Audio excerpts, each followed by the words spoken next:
पिढ्यानपिढ्या आमच्याकडे हे गणेशोत्सव चालू आहे। वर्षानुवर्ष आमचे पूर्वजांपासून गणपती बाप्पाचे आगमन आमच्या इकडे अनंत चतुर्थीपर्यंतचं असतं। प्रतिवर्षाप्रमाणे यावर्षी सत्यनारायणाची महापूजा आम्ही आयोजित केलेली होती। अनेक गणेश भक्त, नातेवाईक, मित्रमंडळी, राजकीय, सामाजिक, धार्मिक क्षेत्रातले सर्व माझे मित्रमंडळी आणि ओळखीची माणसांनी आज खूप साऱ्या लोकांनी गणेश भक्तांनी गणपती बाप्पाचं दर्शन घेतलं। आमचे गणपती बाप्पा नेहमीच पावत असतात, त्याच्यामुळं ज्या गणेश भक्तांनी दर्शन घेतलं त्यांच्या मनोकामना गणपती बाप्पा नक्कीच पूर्ण करेल।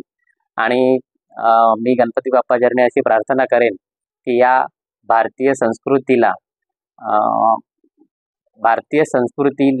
भारतीय वेदांप्रमाणे जे पूर्वीपासून चालत आलेले आहे ती पुन्हा एकदा संस्कृती चांगल्या रूपाने या नवीन पिढीला त्याचं ज्ञान मिळून तसे पुढे चालवत राहावं ही गणपती बाप्पा चरणी प्रार्थना करतो। आणि गणेश भक्तांचे सर्व विघ्न या विघ्नहर्त्याने दूर करावी ही त्यांच्या चरणी प्रार्थना करून गणपती बाप्पा मोरया।